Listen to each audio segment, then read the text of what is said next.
اللہ الرحمن الرحیم رب اشرح لی صدری ویسر لی امری واحلل عقدۃ من لسانی یفقہوا قولی۔ عید قربان نزدیک ہے۔ تمام مسلمان قربانی کی تیاری کر رہے ہیں۔ آخر یہ قربانی کیوں کی جاتی ہے، یہ سمجھنا بہت ضروری ہے تاکہ ہم قربانی کی اثر روح کو جان سکیں اور قربانی کے فیوز و برکات سے فیض یاب ہو سکیں۔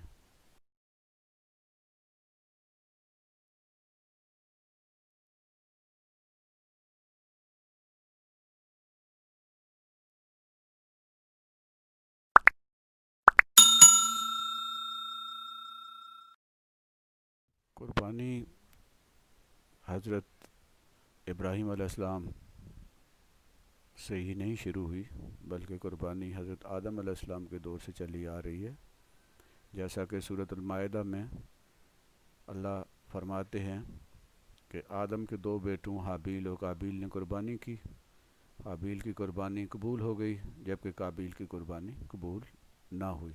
تو اس سے پتہ چلتا ہے کہ حضرت آدم علیہ السلام کے دور سے قربانی چلی آ رہی ہے، اور جب سے انسان نے اس دنیا میں آنکھ کھولی ہے، قربانی اسی دور سے چلی آ رہی ہے۔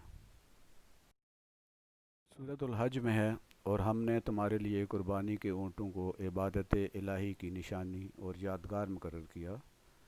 ان میں تمہارے لیے اور بھی فائدے ہیں، سو تم ان کو قربان کرتے وقت قطار میں کھڑا کر کے ان پر اللہ کا نام لیا کرو، اور پھر جب وہ اپنے پہلو پر گر پڑیں تو ان کے گوشت میں سے تم خود بھی کھانا چاہو تو کھاؤ، اور فقیر کو بھی کھلاؤ، خواہ وہ صبر سے بیٹھے رہنے والا فقیر ہو یا سوال کرتا پھرتا ہو۔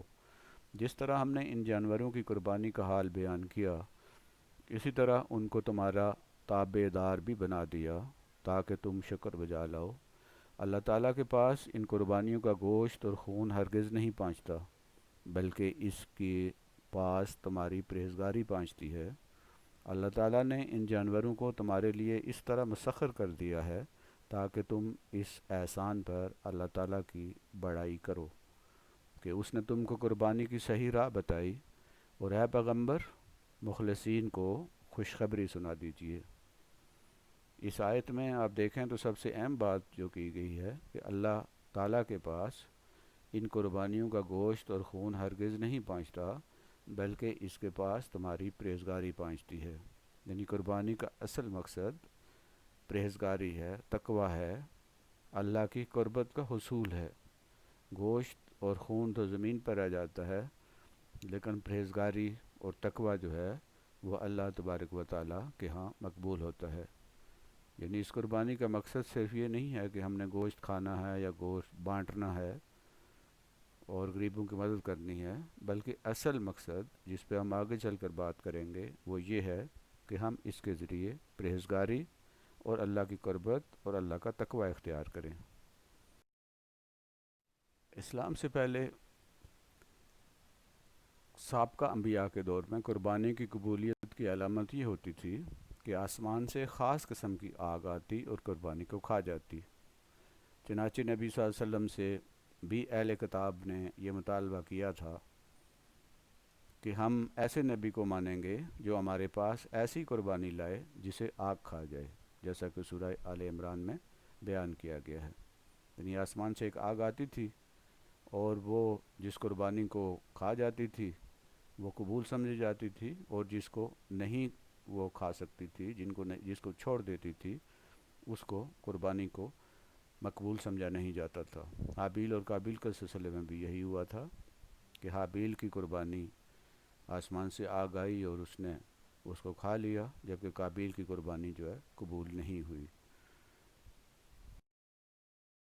ایک مسلمان کا مرنا جینا، اس کی نماز، اس کی قربانی، ہر چیز اللہ کے لیے ہوتی ہے۔ سورہ انعام میں یہ آیت ہے، ان صلاتی و نسکی و ماحیای و مماتی للہ رب العالمین۔ نماز کی طرح قربانی بھی صرف اور صرف اللہ کے لیے ہے۔ ایک مومن کی نماز، قربانی، اس کی زندگی یعنی اس کا جینا اور اس کا مرنا اس کی موت صرف اور صرف اللہ کے لیے ہوتی ہے، اس لیے قربانی صرف اللہ کے لیے ہے، یہ کسی اور مقصد کے لیے نہیں ہے، یہ صرف اللہ کی رضا حاصل کرنے کے لیے، اللہ کی خوشنودی حاصل کرنے کے لیے، اللہ کا قرب حاصل کرنے کے لیے قربانی کی جاتی ہے۔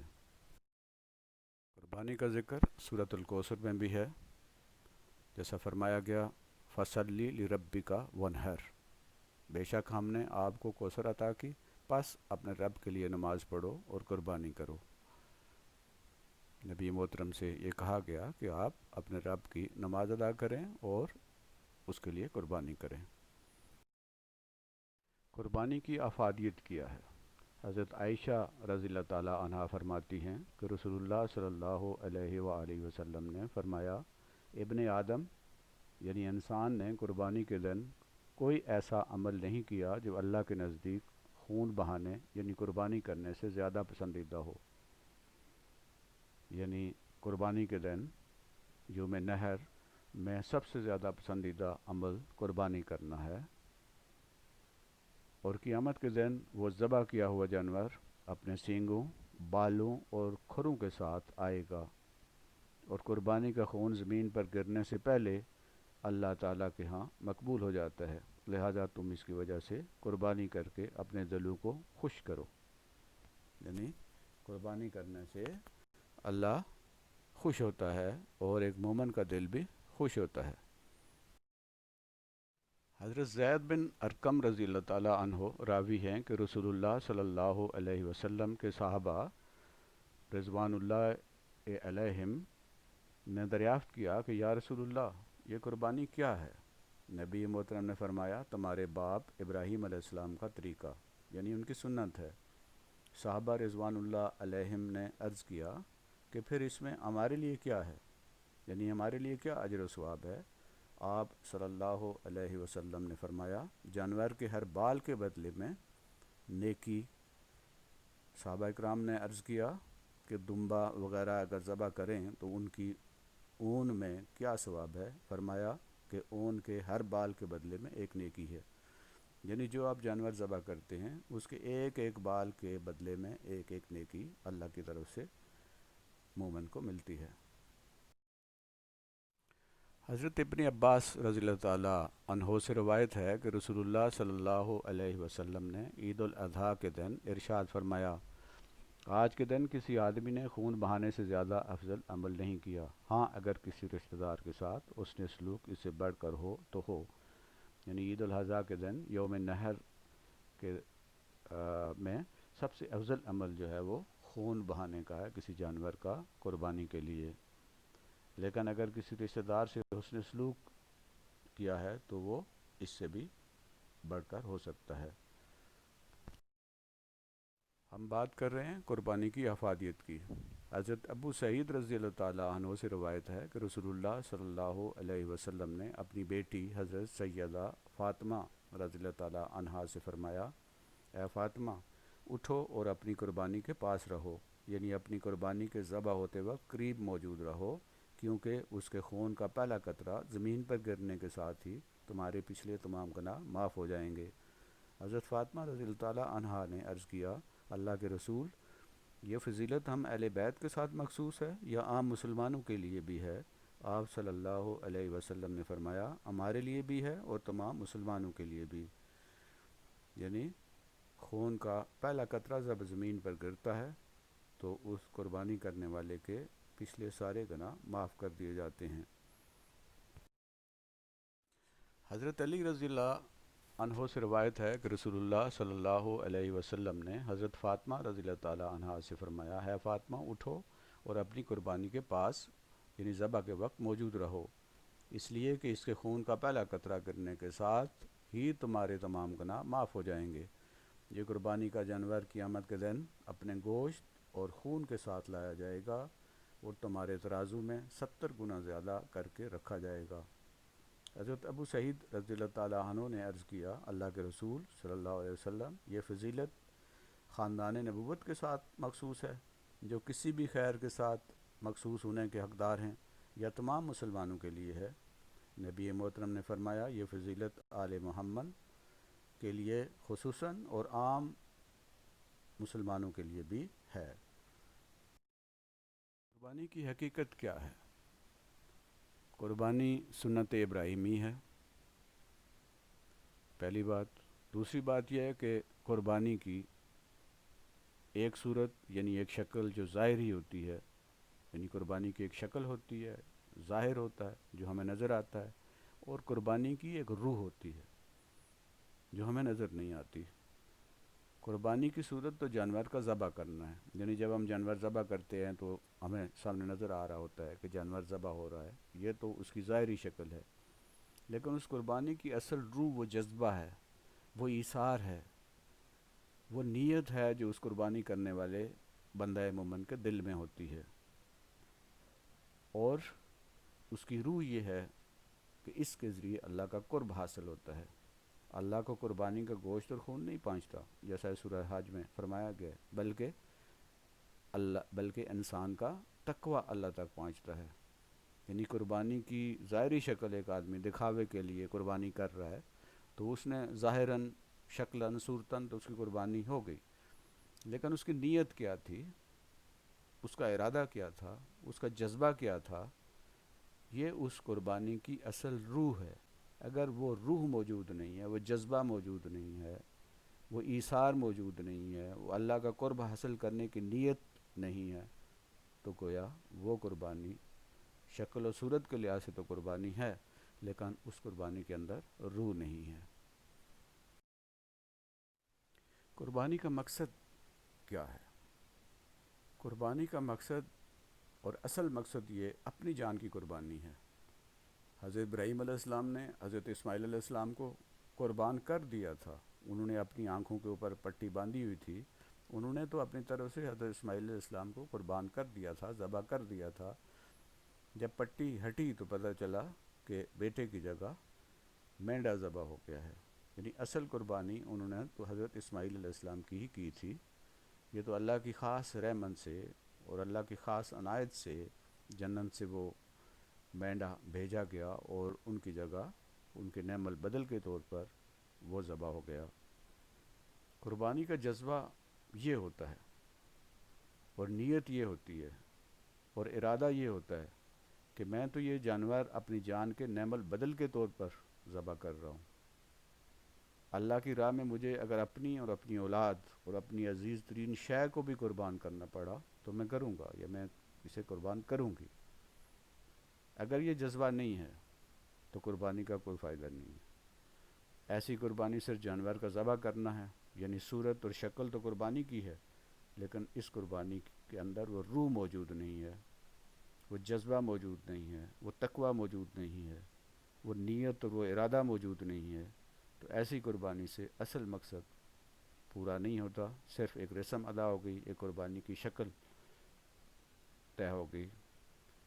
یعنی قربانی کا اصل مقصد یہ ہے، اور یہ نیت یہ ارادہ ہونا چاہیے کہ جس طرح میں اس جانور کو ذبح کر رہا ہوں، میں اپنی جان، اپنی اولاد اور اپنے عزیز ترین مال و اسباب کے بدلے میں اس جانور کو ذبح کر رہا ہوں۔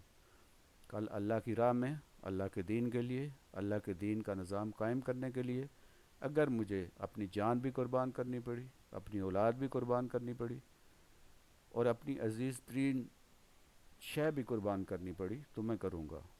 تو گویا یہ اپنی جان، اپنے مال، اپنی اولاد کا نعم البدل ہے، لیکن نیت اور ارادہ یہ ہونا چاہیے کہ میں ضرورت کے وقت دین کے لیے، اللہ کے لیے اپنی جان بھی، اپنی اولاد بھی اور اپنا مال بھی خرچ کر دوں گا۔ قربانی صدقہ نہیں ہے، قربانی غریبوں کی مدد کا ذریعہ نہیں ہے۔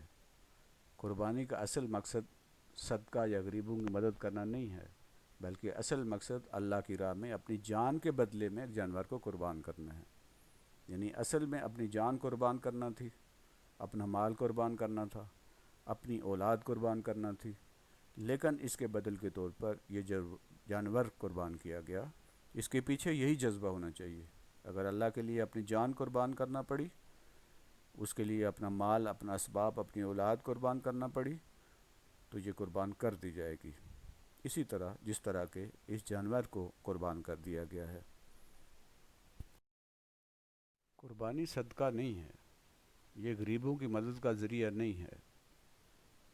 کیوں؟ قربانی ایک خاص دن میں ہوتی ہے، اس کے لیے مخصوص یہ 3 جو ایام ہیں یہ ہیں، اس کے علاوہ قربانی نہیں ہوتی۔ قربانی کے لیے مخصوص دن مقرر ہے، اس کے علاوہ دنوں میں یہ نہیں ہوتی۔ جبکہ صدقہ کسی وقت بھی کیا جا سکتا ہے، سال کے کسی دن بھی کیا جا سکتا ہے، اس کے لیے کوئی وقت مقرر نہیں ہے۔ دوسری بات یہ کہ قربانی کا گوشت آپ خود بھی کھا سکتے ہیں، آپ چاہیں تو سارا گوشت خود کھا لیں، غریبوں اور مساکین کو نہ دیں، لیکن قربانی کا گوشت ہم خود بھی کھا سکتے ہیں، غرباء اور مساکین کو بھی دے سکتے ہیں، لیکن صدقہ خود استعمال نہیں کر سکتے۔ قربانی کی 2 اقسام ہیں، نمبر 1 واجب اور نمبر 2 مستحب۔